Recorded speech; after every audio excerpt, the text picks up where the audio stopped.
Thank you all for being here this morning. Another instance during this session where I am in a space that I'm not really happy that I need to be. But this morning I felt like this is where I needed to be. And as Miss Barbara stated, she reached out, she made a request, and I honored that. And I have to tell you, there was some contention around me, around us, being in this room this morning. Wow. For this purpose. And the first thing I will say is, my mom coined it, and I have not stopped using it since she started. And it's ported for the people.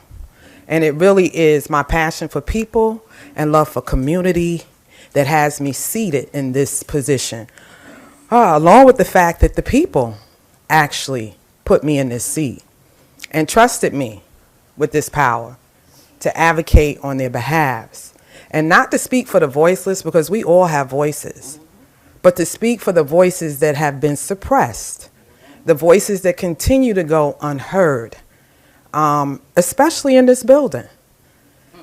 And, Miss Barbara brought up the fact that, she wanted myself or Rep. Hughes to speak to this process. The one thing that I can say is that I was surprised, and I am inquiring about, I need to see it in black and white. That's just who I am. If any of you are scholars of the Bible, I am a Berean. I'm going to search it out. Jesus ain't going to just come preach to me and tell me he Jesus. I'm going to go back and make sure he Jesus, That's right? That's right. So that is how I really do conduct myself around this work. I believe in the facts.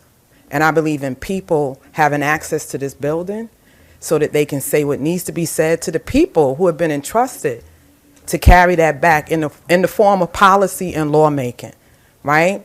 Because although I represent the 94th District, which is Hampden and New Haven, there's not one bill in this building that I have championed and gotten over the finish line that didn't or doesn't impact 169 towns. So I take that serious. It's not just about the 94th District. Right? People reach out to me from all over the state. And I was shocked when I heard, right? Because let me put it in perspective. I've been in the building 10 years this month, and I chaired the labor committee for 6 of those years. And when they told me that the vote came back, I was like, well, how did that happen? Because usually when you have, it's an 8-8, it's an even split, the bill dies, right? The nomination dies, whatever it is that's being voted on.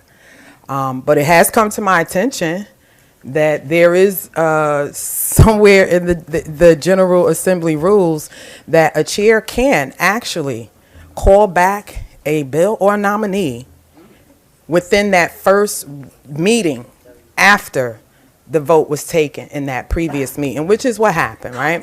The next meeting that came up was a Tuesday as well. And they had another vote on this nominee. And it's my understanding that the agenda was opened. I don't know if that's factual, but that's what was told to me. And it really didn't give people an opportunity to be in that space the way they should have been allowed to be in the space, because it kind of came as a surprise, right? And people were taken aback. And it's really reminiscent of something that just happened along the lines of a nominee for Superior Court, right? And this is why it troubles me, because it seems that no matter what the people say and how they feel, their voices, their concerns, their issues are falling on deaf ears, right?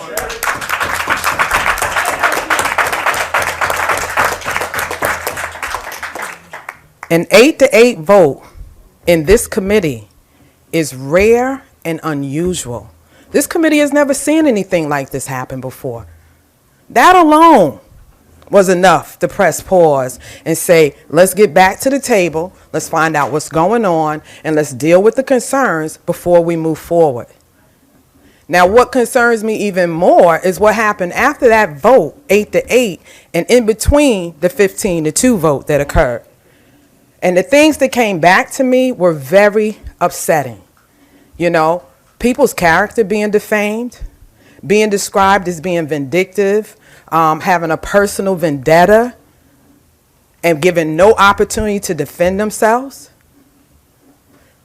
That was a very one-sided lobbying mission that happened in this building around this nominee?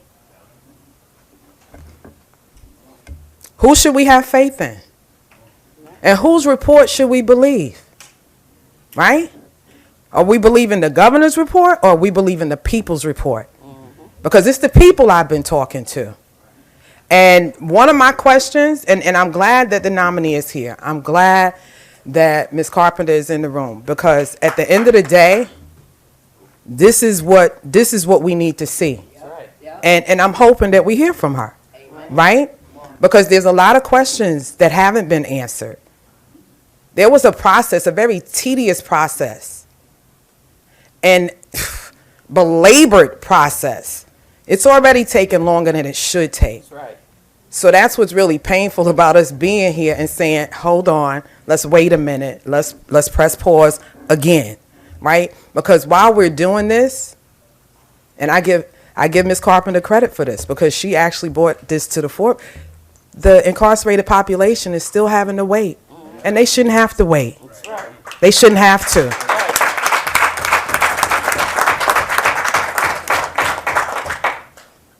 But when the waters get muddy, like I really believe that we have to take time to really break things down and clear things up so that we can proceed concisely, right, with full clarification of what's going on.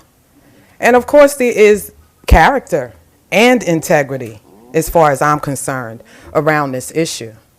And I really believe that, the governor's office needs to answer the question, because the committee went through the tedious and arduous process of vetting 3 candidates, 3 nominees that they felt deserved to go before the governor.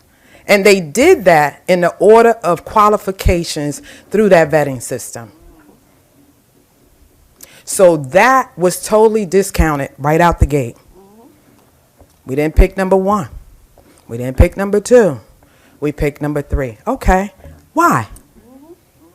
And I think that's fairly easy, right? And I think it's well deserved. The communities, the public, the incarcerated population have a right to know why. It's not a far-fetched question. And the idea of answering it shouldn't be far-fetched either. And the other thing that I want to just bring up briefly is the fact that, I called into question, I know that Senator Winfield did as well. Why was there a meeting with these 3 nominees and the commissioner of DOC? And if that was going to happen, why wasn't there a meeting with these 3 nominees and the incarcerated population? Because that's who this nominee is going to be working for.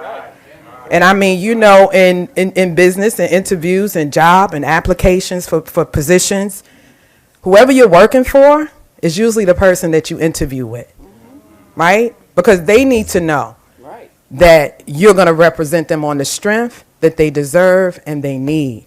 And this population that we're talking about is not an easy population to represent. There's a lot of things that have gone wrong. Some things have gone right, but a lot of things have gone wrong. And a lot of things have been called into question. And it goes back to that key word, integrity. Integrity.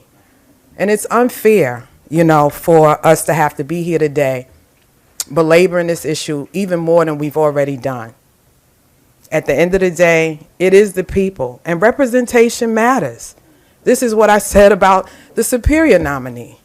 No one gets to tell a community what that representation should look like, especially without having conversations with people from that community or that population. In this instance, we are talking about the incarcerated population.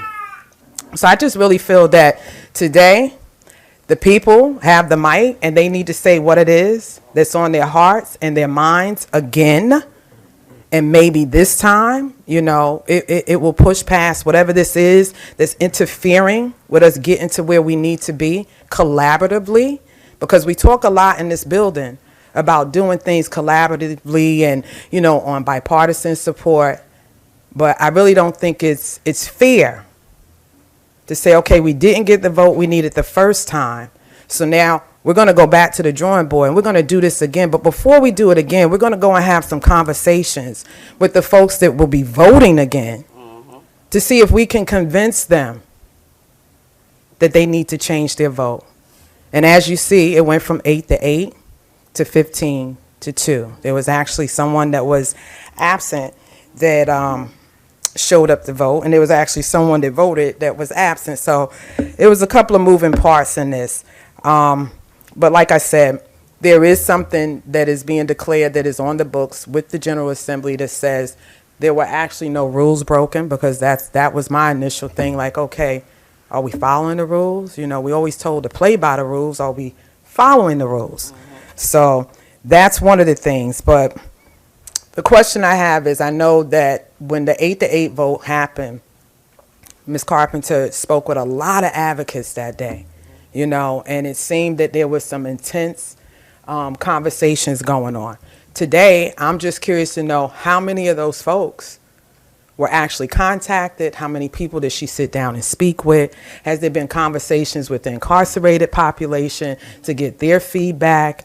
And just a conversation with the other two nominees around what would be best moving forward, even if this nominee was to go forward and somehow pass in the House and the Senate, because that is where we are right now, y'all. Right now, this is ready to come to the House chamber to be voted on in the House. If it passes, it would then go on to the Senate. If it passes there, then it would go on to the governor's office, and we know there would be no hesitation in signing that, right? So right now, we're here to have a discussion, but I also will say this. As an elected official, anyone in this room that I don't represent, you have elected officials in this building. You have a state senator and you have a state representative. You need to contact them, and you need to share your concerns, because at the end of the day, we are here on behalf of our constituents and what it is they would have us do and how we represent them. And if this is not the representation that the constituency is calling for, then you guys need to make some noise, right? I call it outside interference, and it really is the thing that shifts the process in this building when we're going status quo, right? When we're going along to get along, when we're not trying to rock the boat. But I will tell you, there are days when not only should we be rocking the boat, we should just simply flip the boat over. That's it.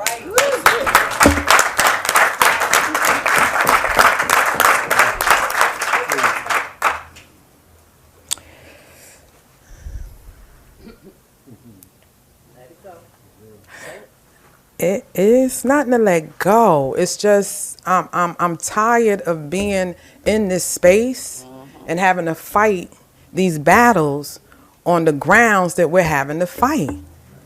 Why is it so hard for us to do for the people that are most disenfranchised, most marginalized, right? The most oppressed people, and I'm talking about not just incarcerated population, I'm talking about people in my district. People in districts that look like mine.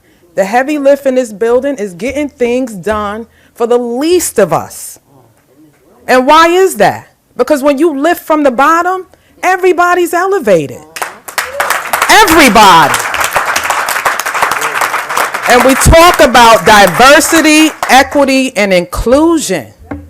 We talk about it. But what are we doing about it?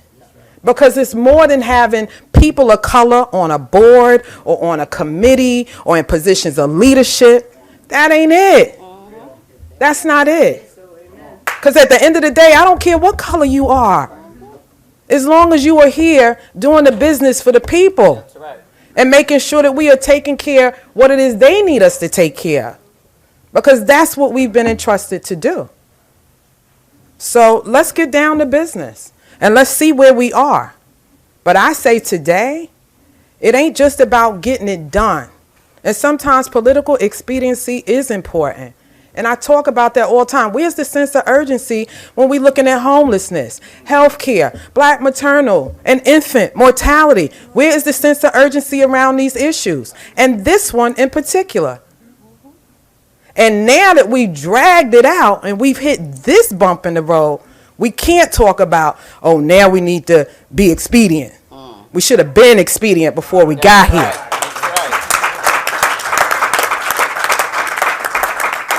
So my apologies to the incarcerated people in the state of Connecticut, because it should not be taking us this long to get this done.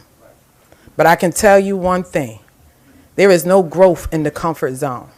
So for all of us who have been made uncomfortable, wear it well. Because at the end of the day, that is where growth happens. That is where change happens. So let's not talk about playing the game, because we came to change the game. That's it. All right? And if we want to play the rules, let the rules apply straight across the board, equitably to everyone. In every instance, we should conduct business. And if we're making exceptions to the rule, make sure we bring to the table the people who those exceptions are going to directly impact. You don't get to tell me what it is, how it is, when it is. When it's directly impacting me, and not hear my voice. And more than that, take into consideration my issues and my concerns about what it is you're trying to do for my people. Right. Because the people closest to the problems are closest to the solutions, but oftentimes furthest from the power. And that is why it's so important that the people in this building that have been empowered to represent people in the state should be heard. So I hope today that we will be heard by the powers that be. Right? And that's the leadership in the building. This is where this lies now. The House floor, the Senate floor, and the governor's office. These are the conversations that need to be had and who you all need to be talking to about the concerns that you have. I hear you. You're singing to the choir. You're singing to the choir. And I don't operate in a spirit of fear. I will never be afraid to show up for the people. Right. Never. Never. Because at the end of the day, it is always the right time to do the right thing. So let's get it right. Let's not just get it done. Let's get it right.